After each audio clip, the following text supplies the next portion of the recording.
اليوم سوى غدا نزاها ولا بد سوى اليوم سوى هي لصمودها ونضالها.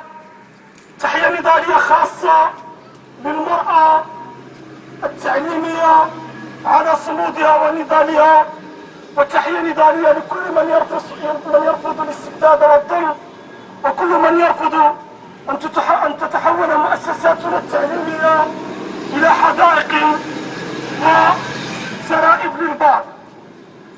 الشغيلة التعليمية بطفايا تعرف المعاناة التي يعيشها رجل التعليم والمعاناة التي تعيشها امرأة التعليم. منذ بداية السنة ونحن نعاني، لكن رغم ذلك بمنطق مسؤوليتنا قررنا أن نساهم في بناء هذا السقف الوطني. تحية نضالية لكل من يرفض الظلم، لكل من يرفض استبداد النائب الإقليمي، لكل من يرفض التماطل الذي يقوم به المسؤول الإقليمي في وزارة التربية الوطنية.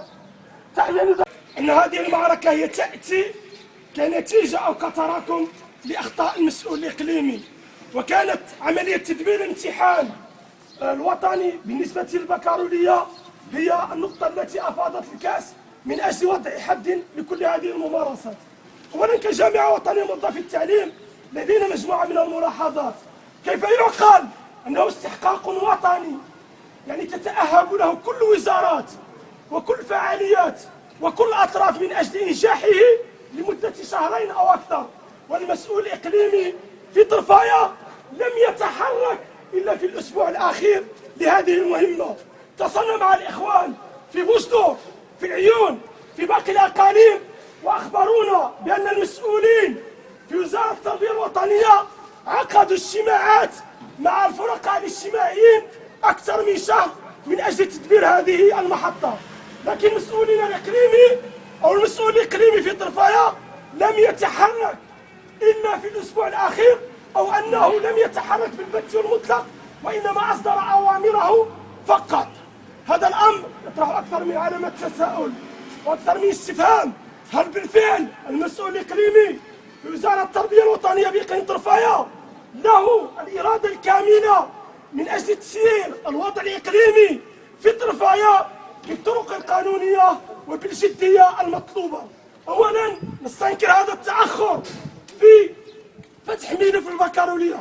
الأمر الثاني هو أن المسؤول الإقليمي تصرف وتعامل مع امتحانات البكالوريا دون إشراك للفرقاء الاجتماعيين، وهذه نقطة ينبغي أن تعيها الشغيلة التعليمية وأن تعرف موقف الجامعة الوطنية لموظفي التعليم من مسؤولها الإقليمي، لا من شخص ما يروج لكلام لا أساس له من الصحة. أيها المناضلون، أيتها المناضلات، نحن لم نحتج في الجامعة الوطنية لموظفي التعليم على أنه لماذا أسندت الحراسة لأساتذة الإعدادي دون أساتذة الابتدائي. من يقول هذا الكلام هو شخص له هدف وله مصالحه الخاصة. نحن احتجنا على الطريقة التي دبر بها المسؤول الإقليمي لمسألة الامتحانات.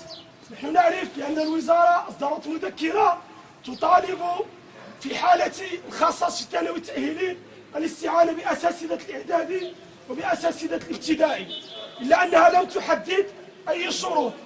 هذه الشروط نحن نعرف دائما بموجب القانون وبموجب الحق الذي حصلت عليه الإطارات النقابية أن التدبير الشأن الإقليمي والشأن الجهوي قام بتدبير هذه العملية دون إشراكنا. اجتمعنا في المكتب وقلنا ولن سمعنا اجتماع المسؤول دام لمدة 3 ساعات، وقلنا كيف يحق للنائب المسؤول الإقليمي أن يدبر هذه العملية، ووصلنا إلى قناعة بأن المسؤول الإقليمي كان عليه إشراك الإطارات النقابية، ولكن رغم ذلك قلنا بأننا لن نقدم على أي خطوة قد تهدد مسار امتحانات البكالوريا إلا بعد مع اللقاء الإقليمي.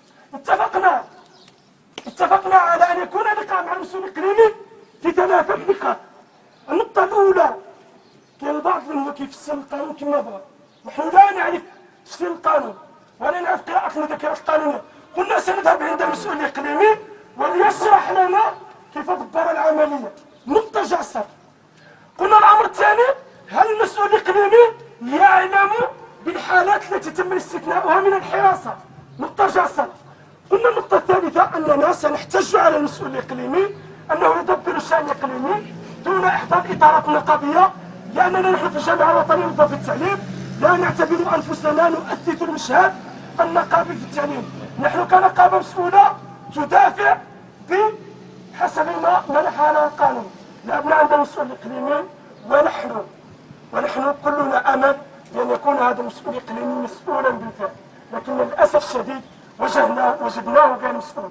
أقول هذا الكلام وأتحمل فيه كامل المسؤولية. كيف أن يكون هذا الاستحقاق الوطني والكل يحرص على إنجاحه والمسؤول الإقليمي لا يبالي ولم يبدي أي تجاوب مع النقاط التي جئنا من أجلها. دخلنا عند المسؤول الإقليمي من أجل الحوار، بدأنا نتحدث عنه، طرحنا عليه السؤال كيف دبرت العملية؟ قال يعني فيما معناه قال بأنني دبرت العملية بشكل فردي ولم أستشر مع أحد. قلنا له هل اعتمدت على معايير قانونية في تدبير هذا الأمر أو حتى على أعراف؟